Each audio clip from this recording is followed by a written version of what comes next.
The CDC confirmed that 118,000 children and young adults died suddenly since the COVID vaccines rolled out. Representative Katie Porter said pedophilia is an identity, not a crime. Maricopa County has a map showing likely Republican voters in the county, but no comparable map for Democratic voters. What do all these headlines have in common? They are all objectively false. They either invented claims or misrepresented statements to push a specific agenda. The first headline comes from a website that consistently spreads COVID misinformation. Next, Representative Porter's full quote is in reference to Republicans claiming members of the LGBTQ community are pedophiles. Finally, losing Republican Mark Finchman saw a picture of a map in Maricopa County and decided to use it to push his stolen election narrative. All three headlines are false. But that does not mean people who read those blogs and social media posts know that this is fake news. The biggest evidence of falsehood for me was the fact that not a single one of them suggested that you click that subscribe button, ring the bell, and share my videos with your friends. Clearly it's fake news. But with the increase in articles, videos, and posts online, it is becoming increasingly difficult to determine objective truth. Over the past decade, the concept of misinformation has become an increasingly important issue as humanity becomes more dependent on their virtual lives. In some countries, politicians have decided to address the issue head on. Though whenever a government declares which speech is right and which speech is wrong, I get a little nervous. After all, if a government gets to decide which speech is right and wrong, information usually becomes an afterthought. Instead, governments become more interested in protecting their reputation and power, and truth can become an enemy of the state. Misinformation is nothing new, and people have been spreading lies since we've had the ability to communicate. However, in the past, lies were limited by their geographic location. Even with the rise of mass communication, including print, audio, and video media, intentionally false information is still limited, and gatekeepers often stop the spread before it can make it to a large media outlet. But for better or worse, those gatekeepers don't exist on most online platforms. If someone wants to intentionally spread misinformation, they can purchase bots to share their lies across the internet. It's become impossible to predict how far false information will spread,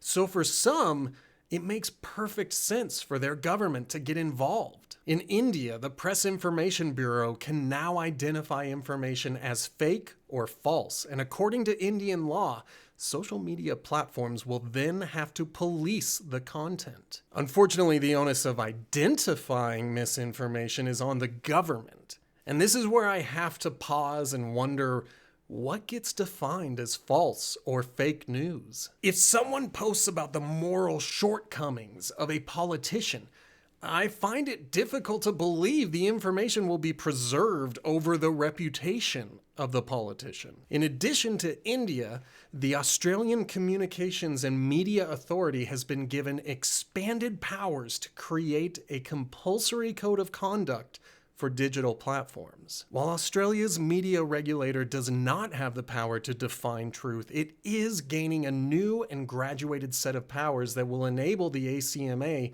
to monitor efforts and compel digital platforms to do more. Previously, the ACMA could only act against online platforms that voluntarily agreed. But now, the regulator's authority extends to all online platforms, whether they recognize the media authority or not. But what information is fake and false? Is it information that politicians don't like? Is it information that speculates on current affairs and conditions in order to make predictions about future events? Is it satire? When a government agency determines which information is true and false, we must become critical of how they define objective truth. See, in my country, some politicians will do anything they can to protect the oil and gas industry despite renewable energy becoming cheaper to build and produce than it is to maintain yesterday's energy producers. In Wyoming, Republicans want to halt the sale and production of electric vehicles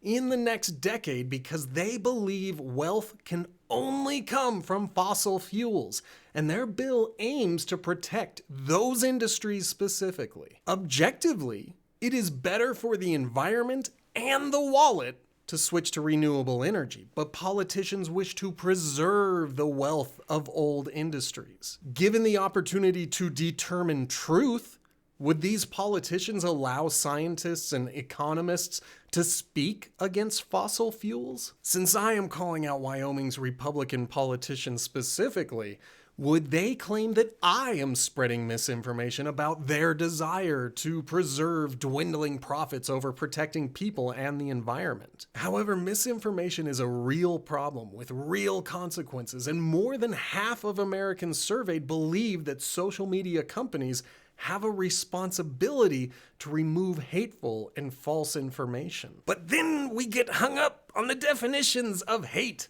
and misinformation. Because objective truth has become harder and harder to define, people's definition of hateful content changes daily. On TikTok, content moderators are quick to ban anyone accused of bullying, but their definition of bullying is simply responding to someone who disagrees with you. When people make a video responding to comments they disagree with, a growing number of users will report that video or the content creator, and TikTok usually drops the ban hammer based on someone else's recommendation. According to some people, disagreements are enough to count as hate speech. But people literally hate the new Scooby-Doo spinoff Velma, so should social media companies delete any post discussing audience hatred of the show? What about when people are simply wrong? Sometimes people misstate information and get the facts wrong.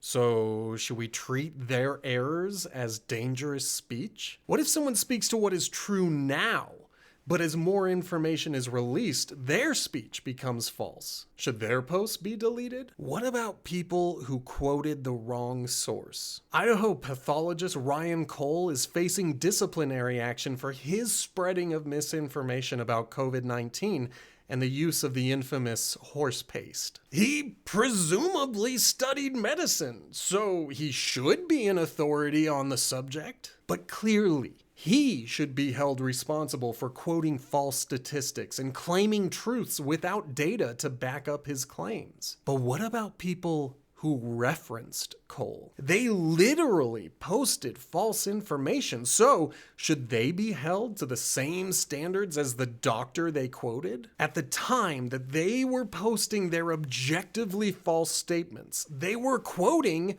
a medical authority. So then we gotta ask, who gets to decide who the authorities are? But even then, our authority figures are sometimes responsible for quoting wrong information. Because objective truth is nearly impossible to find, we must hope that misinformation doesn't infect the minds of our politicians, something Texans were unable to avoid with their state senator, Bob Hall. This Republican politician wants to make sure that any foods produced with human fetal tissue are clearly and conspicuously labeled. Hall believes, without evidence, that many Texans are unknowingly consuming products that either contain human fetal parts or were developed using human fetal parts. If this bill makes it to committee, media sources will likely want to discuss the proposed law, and some local news anchors will get a chuckle out of the idea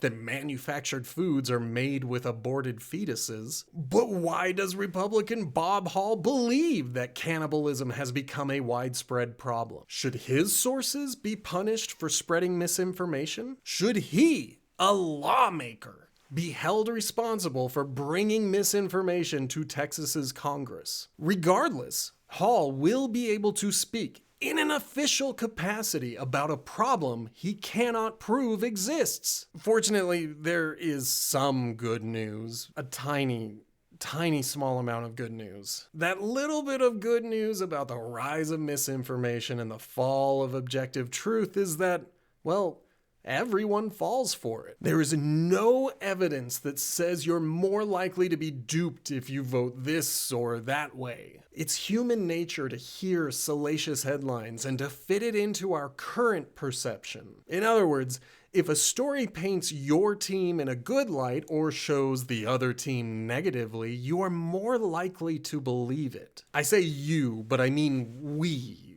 I fall into this camp frequently. Likewise, if a story embarrasses our team or suggests the other team is the hero, we are often more critical of that information. Because we want to feel like our in-group is the best group, we allow ourselves to be more accepting or critical of information simply based on how it makes our group look. I label this channel as dumb because I do not trust myself as an authority on objective truth. I ask so many questions in my videos because I hope one of you will jump in the comments and attempt to help me find answers. But on the other side of this discussion, misinformation is so ubiquitous and widespread that some people say that we should just embrace the falsehoods because trying to stop them would do more harm than good. After all, if we rely on governments and politicians to define objective truth, we hold regular human beings on some type of pedestal at the risk of destroying the concept of free speech. Satire rarely sticks to the facts or tries to deliver objective truth. Rather, it looks at the facts and highlights parts for humor. Yet throughout history, governments have persecuted satirists, accusing them of spreading misinformation or causing a public nuisance. Should comedy be held to the same standards of truthfulness? Naturally, I have opinions. I mean, why would I make a video for YouTube if I didn't have a few thoughts of my own? I tend to prefer free speech over regulations, but I would be willing to accept a media regulator approving and punishing media sources. However, I do not want to give that regulatory power over to a government. In the US specifically, that would mean switching the definition of truth every 2 to 4 years, depending on which party has more power at the time. Instead, I'd like to see this regulatory board made up from 4 groups: media companies, scholars, independent journalists, and regular people. Now, I do not think any such board could regulate each and every article, but they could put a stamp of approval on legitimate media producers. When people suspect that an article is inaccurate or false, they should be able to report to this independent agency, and the content producer can be reviewed. Is it a perfect solution? Not really. I mean, how do you determine which media company should be on such a regulatory board? What do you do with someone like Fox News? After all, Fox News successfully argued in court that no reasonable audience would believe their content as factual news, but their viewers still claim that it is the only fair and balanced source available. Should Fox News be invited to a media authority trying to determine what makes news trustworthy? But that imperfection is why it would be vital for regular Americans to sit on this hypothetical board. If we relied on media companies, universities, and independent journalists to determine which news sources were legitimate, nothing would change. Journalists should and do want to protect free speech as it allows news to exist. So if an independent media regulator existed to declare which sources were good and true, we would need regular everyday citizens balancing the discussion. But as I said earlier, I prefer preserving free speech, but our speech is hardly completely free now. The Supreme Court has ruled multiple times that not all speech is protected because some speech can be dangerous. Famously, we know that shouting "fire" in a crowded theater will cause panic, so that type of speech is not protected. But periodically, people will panic over nothing. A CrossFit group jogging through a busy cafe. is enough to create a mass panic. So should jogging be limited? But on the other hand, the rise of the prank video has conditioned some people to remain stoic when a stranger tries to convince them that it is the time to panic. So are prank videos dangerous speech? Joggers can cause a panic, and pranksters can condition people into inaction. But should either be treated like misinformation or dangerous speech? I understand the worry about fake information, so I understand why over half of Americans want stricter policies on regulating speech. I understand the need to point to a media source and say that is objectively false news. However, experience has taught me that people will often declare information as false or hateful just because it doesn't fit well within their worldview. But what do you think? Should we try to tackle the issue of misinformation? Should we stay the course and rely on people being smart enough to distinguish truth from fiction? Jump down in the comments to let me know what you think, or make a video and tag me in it so I can head over and hear your thoughts. If you enjoyed this discussion, please hit that subscribe button, ring the bell, and like the video. I'm currently trying to reach 1,000 subscribers, so your help is needed and appreciated. I've heard that sharing my videos with your friends is a great way to build your relationships and grow closer. I've also heard that sharing my videos with your enemies makes them less likely to trouble you in the future. I can't cite my sources on that because I made the last bit up, so hopefully I am not arrested in India or Australia for spreading misinformation. But if I am, just remember that I'm still Sammy Davis. Thanks for watching.